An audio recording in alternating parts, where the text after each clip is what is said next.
आज हम लोग सॉल्व करने जा रहे हैं 8th ग्रेड अभ्यास पुस्तिका। आपके विद्यालय में नई बुक जो जारी किया गया है 2023-24 के लिए विज्ञान कक्षा 7 के लिए। इसमें देखिए, इसमें हम लोग सोल्व करने जा रहे हैं अध्याय 13 जो दिया है कि अवशिष्ट जल की कहानी। इसमें देखिए आपको क्या है, कुछ भरने के लिए आपको अच्छी तरह से सभी भर लेना है। देखिए दोस्तों, यहाँ पर भी आपको काय भरने के लिए आपको क्या करना है, अच्छी तरह से ये भी अच्छी तरह से भर लेना और आपको कुछ नहीं करना। तो चलिए अब आगे बढ़ते हैं।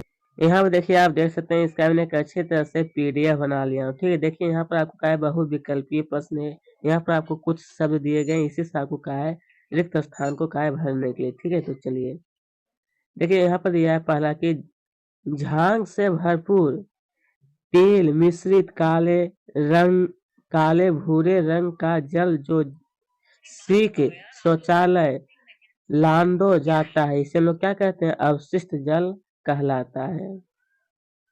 ठीक है, यहाँ पर आपको भर देना है। फिर देखिए दूसरा दिया है कि विश्व जल दिवस कब मनाया जाता है, तो 22 मार्च को। कब, तो 22 मार्च को। अवशिष्ट जल के उपचार का प्रक्रम क्या कहलाता है, वाहित मल उपचार। ठीक है, फिर देखिए यहाँ पर हमें दिया है कि अवशिष्ट जल उपचार के सह उत्पाद आपक, और यहाँ पर क्या भरना है, बायोगैस। क्या भरना है, बायोगैस है। यहाँ पर क्या भरना है आपको, यूकेलिप्टस। क्या भरना है, यूकेलिप्टस के वृक्ष लगाने चाहिए। ठीक है, चलिए यहाँ पर मैं आशा करता हूँ कि आपको स्पष्ट रूप से क्वालिटी के साथ आपको दिखाई देता होगा।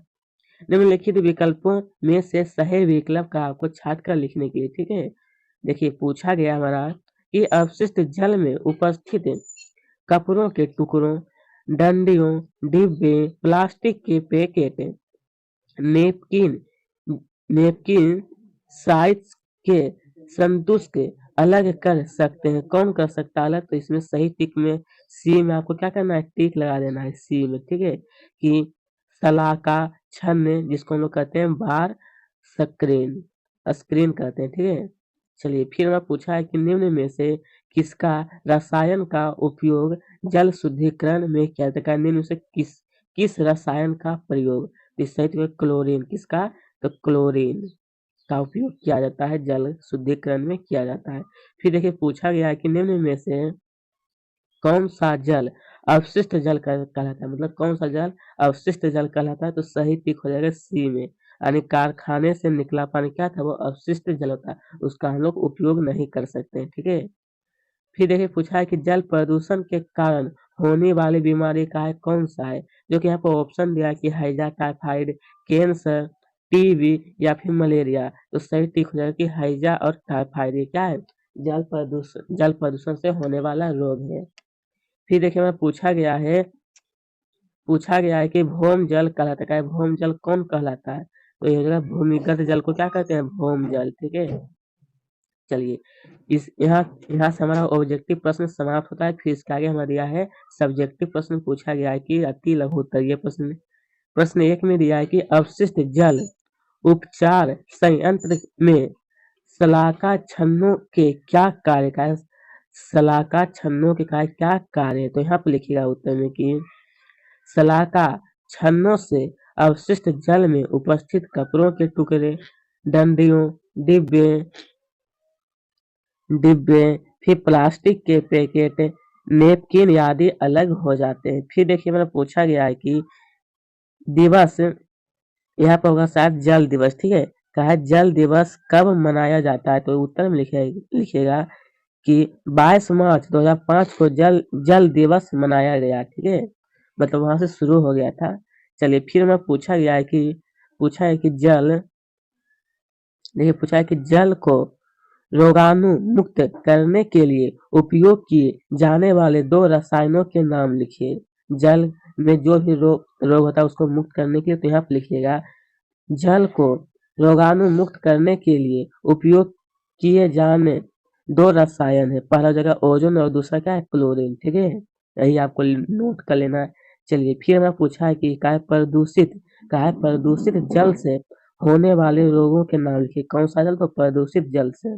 तो लिखना है प्रदूषित जल से होने वाले रोग टाइफाइड है, पोलियो है और मेनिंजाइटिस है, हेपेटाइटिस और पेचिस। ये सब क्या है कि प्रदूषित जल से होने वाले रोग हैं। चलिए यहाँ पर देखिए कहा है कि जीवन के लिए, जल के लिए, जल के लिए, जल के लिए कहा आपको एक चित्र बनाने के लिए। देखिए, आपको अगर इच्छा है चित्र बनाने का इच्छा है तो पेज नंबर विज्ञान का पेज नंबर 163 में दिया है, वहां से आपको नोट कर लेना है। ठीक है, वहां पर आपको अच्छी तरह से दिखाया गया है। चलिए, फिर पूछा है कि अवशिष्ट कहा है, अवशिष्ट जल के उपचार में कौन कौन से प्रक्रम के सम्मिलित है, क्रमबद्ध रूप में लिखो। कहा है क्रमबद्ध रूप में लिखो, तो यहाँ पे लिखना है उत्तर में कि शलाका छन्ने द्वारा अवशिष्ट जल को छानना। दूसरा लिखना है कि गीट वे वालू को अलग करना। तीसरा लिखना है कि आपक विधि का उपयोग करना। ये तीनों विधि का आपको अच्छी तरह से नोट कर लेना है। ठीक है, फिर देखिए पूछा गया है कि यदि अशुद्ध जल जो होता है पीने के लिए उपयोग किया जाए तो क्या होगा। लिखो, का जो अशुद्ध जल होगा यानी अपशिष्ट जल होगा उसको अगर पिएंगे तो क्या होगा। तो लिखना है कि यदि अशुद्ध जल पीने के लिए उपयोग किया जाए तो बैक्टीरिया संक्रमण हो सकता है, दस्त, पेचिश, पोलियो बीमारी, ये सब क्या हो सकता है। ठीक है, इसलिए अशुद्ध पानी नहीं पीना चाहिए। फिर पूछा है कि शुष्क आपक का उपयोग कहाँ किया जाता है। तो लिखना है कि शुष्क आपंक का उपयोग खाद के रूप में किया जाता है। किसके रूप में, खाद के रूप में। फिर पूछा है कि तेल और वसाओं को नाली में क्यों नहीं बहाना चाहिए। तो उत्तर में लिखना है कि तेल और वसाओं को नाली में नहीं बहाना चाहिए। पाइपों में परत जमकर उन्हें अवरुद्ध करते हैं, मतलब जम करके वो पानी को पार होने नहीं देते हैं। खुली नाली में बसा मृदा के रंध्रों को बंद कर देते हैं। ठीक है, इसलिए नहीं बहाना चाहिए। ठीक है, चलिए, फिर हमारा दिया गया है कि लघु उत्तरीय प्रश्न। विज्ञान में क्या होता है कि थोड़ा अधिक प्रश्न दिया जाता है। ठीक है, पूछा है कि वाहित जल का वाहित मल क्या है। अनुपचारित वाहित मल को नदियों अथवा समुद्र में विसर्जित करना हानिकारक क्यों है, कहा आपको समझाने के लिए। तो चलिए, इसका उत्तर में आपको लिखना है कि घरों उद्योगों, कृषि कार्य, खेतों और अन्य मानव क्रियाकलापों में उपयोग किया हुआ अवशिष्ट जल वाहित, यहाँ पर जगह वाहित, ठीक है, वाहित वाहित मल कहलाता है। अनुपचारित वाहित मल को नदियों अथवा समूह यहाँ में थोड़ा सा देखिए टाइपिंग में गलती हो जाता है, समूह नहीं यहाँ पर समुद्र होगा, क्या होगा, समुद्र। ठीक है, समुद्र में विसर्जित करने से जल प्रदूषित, विसर्जित विसर्जित का मतलब उसमें अगर डाल देंगे तो उससे क्या जल प्रदूषित हो जाता है, जिससे नहाने से त्वचा संबंधी रोग तथा पीने से पेट संबंधी बीमारी उत्पन्न होती है। ठीक है, इसलिए नहीं बहाना चाहिए।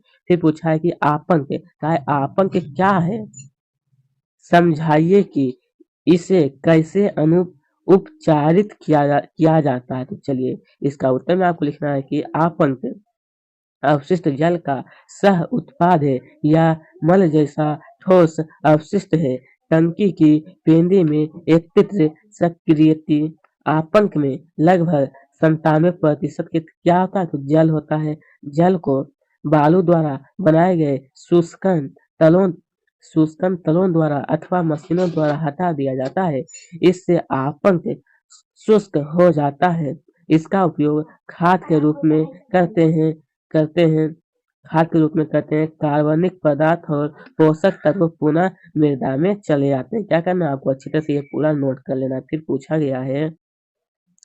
पूछा है कि कृमि प्रसंस्करण शौचालय क्या है, अपने शब्द में कहा है लिखने के लिए। तो चलिए, इसका उत्तर में आपको लिखना है कि भारत में ऐसे शौचालय की रूपरेखा का परीक्षण किया गया है जिसमें जिसमें जिसमें हाँ ठीक है, जिसमें मानव मल को केंचुओं द्वारा उपचारित किया जाता है। यह तकनीकी मानव मल के सुरक्षित प्रसंस्करण के लिए आदर्श सिद्ध हो सकती है, क्योंकि इनके इनके उपयोग में जल की बहुत कम मात्रा की आवश्यकता होती है। शौचालय का संचालन बहुत सरल और स्वच्छ है। क्या है, तो शौचालय का संचालन जो बहुत सरल और क्या है, स्वच्छ है।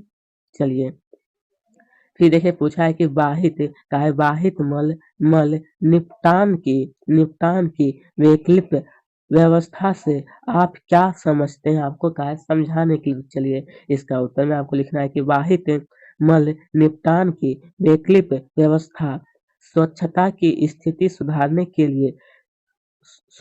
लिए कम लागत के अथाह स्थान वाहित मल निपटान तंत्रों को बढ़ावा दिया जा रहा है।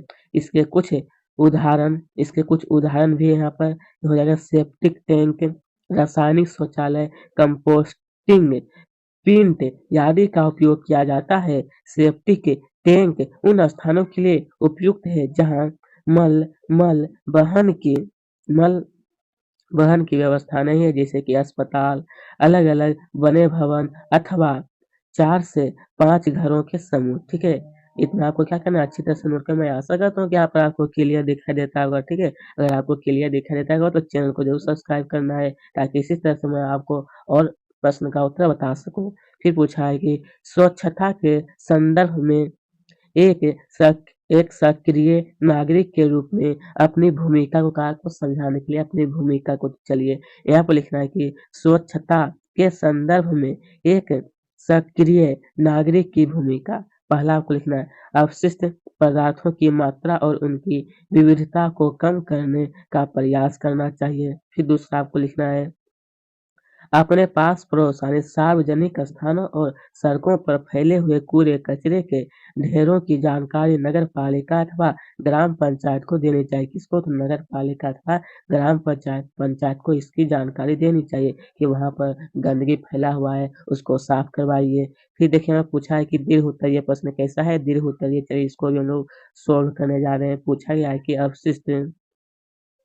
अपशिष्ट जल को स्वच्छ जल प्राप्त करने के प्रक्रम में सम्मिलित चरणों का संक्षेप में आपको वर्णन करने के लिए चलिए इसका उत्तर में आपको लिखना है कि अवशिष्ट जल को शलाका से गुजार कर इसमें से अवशिष्ट पदार्थ जैसे कि कपड़ा, लकड़ी आदि को क्या होगा वो हटाया जाता है।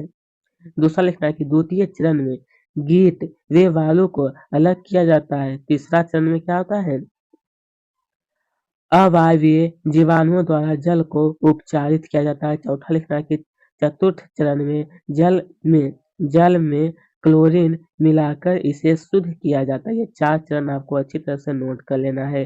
फिर पूछा है कि स्वच्छता और रोग के बीच संबंध को आपको समझाना है। इसके बीच में क्या संबंध है समझाइए। तो चलिए लिखना आपको कि स्वच्छता की कमी और संदूषित पेयजल अनेक रोगों को जन्म देते हैं। हमारी जनसंख्या का बहुत बड़ा भाग खुले स्थानों, नदी के किनारे, रेल की पटरियों, खेतों, जल स्रोतों आदि में ही मल त्याग करते हैं। इससे जल और मृदा दोनों ही प्रदूषित हो जाते हैं। इससे दुर्गंध फैलती है तथा अनुपचारित मूल रूप से विभिन्न रोगाणु पनपते हैं। जिससे अनेक रोग पनपते क्या था इससे क्या था अनेक रोग जो होता है वो पनपते हैं। ठीक है? चलिए दोस्तों इसके आगे देखिए पूछा गया है प्रोजेक्ट कार्य। चलिए दोस्तों इसका आगे प्रोजेक्ट कार्य 2 दिया है उसको भी हम लोग सोल्व मैं आपको करवा देता हूँ। देखिए पूछा गया है कि आपके घरों में जल की उपयोगिता को देखते हुए निम्न तालिका को कहा आपको पूर्ण करने के लिए। तो यहाँ पर कहा कि आपके परिवार में सदस्यों की संख्या कितनी है?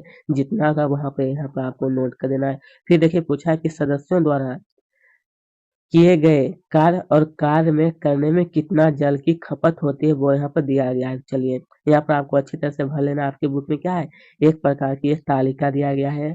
इसी तरह से है यहाँ पर कपड़े धोने में जितना होता है 20 लीटर, खाना पकाने में 10 लीटर, पानी में पीने के लिए तो 5 लीटर, पैर सींचना मतलब पैर में पानी देना तो 25 लीटर, गाड़ी धोना 30 लीटर, नहाना 10 लीटर, फिर जगह बाथरूम में 7 लीटर और यहाँ पर जगह वर्ष। ठीक है? वर्ष जब हम मुंह साफ करते हैं तब 4 लीटर का उपयोग करते हैं। 4 लीटर नहीं, हाँ 4 लोग हैं तो 4 लीटर का उपयोग करते ही होंगे। इतना आपको नोट करना है। फिर पूछा है कि उक्त तालिका के आधार पर निम्न प्रश्नों का कहा उत्तर देने के लिए पहला प्रश्न पूछा है कि जल की खपत सबसे कम किस कार्य में करने में हुई है? तो हो जाएगा ब्रश करने में। ठीक है? इसका उत्तर लिखना है। फिर पूछा है कि जल की खपत सबसे अधिक किस कार्य को करने में हुई, तो गाड़ी धोने में कितना हुआ था, तो 30 लीटर का उपयोग हुआ। ठीक है, चलिए पूछा है कि उपयोग के पश्चात का उपयोग के बाद ऊपर उपयोग किए हुए जल का पुनः उपयोग कहाँ-कहाँ कर सकते हैं, तो लिखना है कि खाना बनाने और गाड़ी धोने से निकला पानी से हम पुनः पेड़ को सींच सकते हैं। मतलब गाड़ी से जो भी पानी निकला उसको क्या करेंगे, पुनः हम पेड़ पौधों में दे सकते हैं। फिर पूछा है कि अपने घरों में पानी की बचत के लिए आप क्या प्रयास करेंगे, तो लिखना है कि शावर टब की जगह बाल्टी का इस्तेमाल करेंगे, ब्रश करते समय नल को बंद रखेंगे। तीसरा लिखना है कि नल या पॉइंट बाय पॉइंट आपको लिखना है, ठीक है? नलों के लीकेज को ठीक करना। चौथा पॉइंट हो जाएगा यहाँ पर कि वर्षा के पानी को एकत्र कर उसे उपयोग में ला सकते हैं। मतलब वर्षा का जो पानी होगा उसको संग्रह करके हम उसको उपयोग में ला सकते हैं। चलिए, फिर पूछा गया है 5वां प्रश्न दिया है कि घरों में जल का शुद्धिकरण किस विधियों से किया जाता है, मतलब जल का साफ शुद्धिकरण। तो लिखना है कि जल का शुद्धिकरण पहला पानी उबाल कर कर सकते हैं, क्लोरीन की दवाई डालकर, छानना और पानी की फिटकरी डालकर। इससे क्या होगा, जल जो है अच्छी तरह से शुद्धिकरण हो जाता है।